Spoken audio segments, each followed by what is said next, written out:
Hi friends, good evening. I am doctor Ashutosh Gupta और आज हम बात करने वाले हैं ग्रोथ रेस्ट्रिक्शन, जिसको हम IUGR भी बोलते हैं। ठीक है, तो उसके कुछ क्राइटेरियाज हैं, लेकिन मोटा मोटा हम IUGR के बारे में अगर बात करें तो उसके काफ़ी सारे रीजंस हो सकते हैं। ठीक है, तो फीटल भी हो सकता है, जेनेटिक भी हो सकता है, कुछ इन्फेक्टिव ईटियोलॉजीज भी हो सकती है, यूट्रोप्लेसेंटल इनसफिशिएंसी भी हो सकती है, मीनिंग देयर बाय कि यूट्राइन आर्टरीज का जो फ्लो है जेस्टेशनल एज के अकॉर्डिंग उतना ज़्यादा नहीं है। मतलब usually what happens is this कि यूट्राइन आर्टरीज का जो फ्लो है वो जैसे जैसे बेबी बढ़ता है जेस्टेशन में, वैसे वैसे उसकी फ्लोज बढ़ जाती है, रेजिस्टेंस घट जाती है, and the flows it increases proportionate to the demand by the foetus.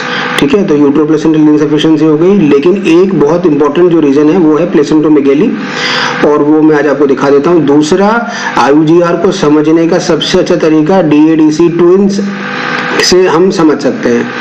तो मीनिंग देयर बाय कि ट्विंस दो प्रकार के हो सकते हैं, DAMC और DADC। तो DAMC meaning there by monochorionic, genetically वो सब सेम है बेबीज। तो आप ये कैसे बताएंगे कि भाई जेनेटिक पोटेंशियल दोनों का अलग अलग हो सकता है, और DADC में ऐसा होता है कि जेनेटिकली बेबीज डिफरेंट है। तो वो मैं आज आपको दिखा देता हूँ। इसको ध्यान से देखें, ये बायोमेट्री है। तो ये वाला जो फीटस है, फीटस A, ये तो नॉर्मल है। B को अगर आप देखें तो उसमें ग्रोथ लैग है काफ़ी। ठीक है, तो ये समझना थोड़ा सा मुश्किल है। ग्राफ पे अगर हम देखेंगे तो जो A वाला है वो तो 50th सेंटाइल पे है, और जो B है वो -2 SD पे है। डिस्कॉर्डेंस को दिखा रहा है, ये 29% वेट का डिफरेंस है, डिस्कॉर्डेंट है। ये राइट यूट्राइन आर्टरीज की फ्लो है विच इज नॉर्मल। फिर then we see the left uterine arteries which is also normal, so that rules out uteroplacental insufficiency. अब ये प्लेसेंटा है, तो अब इस प्लेसेंटा को आप देखिए, वो मैं बता दूंगा कि प्लेसेंटा कब कैसे दिखता है, बट ये प्लेसेंटोमेगेली है। ठीक है, और चूंकि अब ये प्लेसेंटोमेगेली है तो अब हमको जो रेट लिमिटिंग फैक्टर है वो है अम्बिलिकल आर्टरी की फ्लो।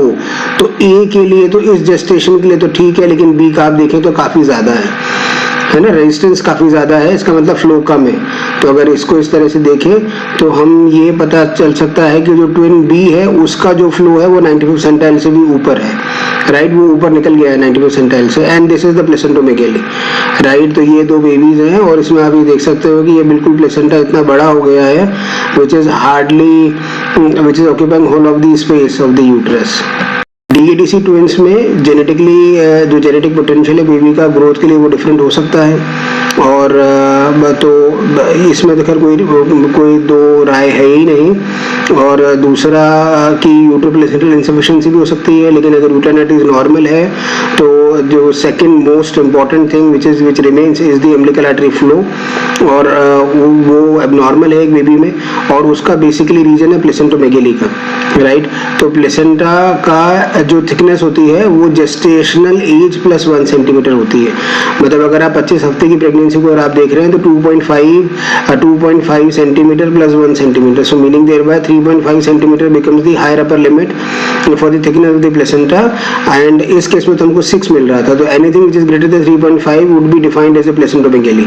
राइट, सो ये प्लेसेंटोमेगेली को देखना बहुत ही इंपॉर्टेंट होता है, और काफी सारे रीजंस भी इसके होते हैं कि प्लेसेंटोमेगेली क्यों होती है, लेकिन अल्टीमेटली तो यही है कि प्लेसेंटोमेगेली इस वजह से होती है that the uterus is not able to shore up, that the uterus is not able to capture all of the blood which is being available through the uterine arteries which is normal, and then supply to the baby।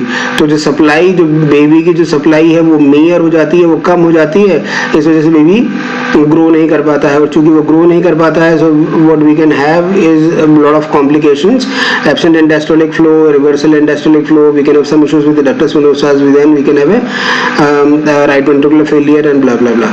Right, so placentomegaly is a very very important parameter so as to see, and whenever the placentomegaly is there, so it should always raise your tentacles so as to see that it might be associated with a high umbilical artery resistance and vis-a-vis with an IUGR and abnormal Dopplers to the baby. Right, thank you very much for your patient listening.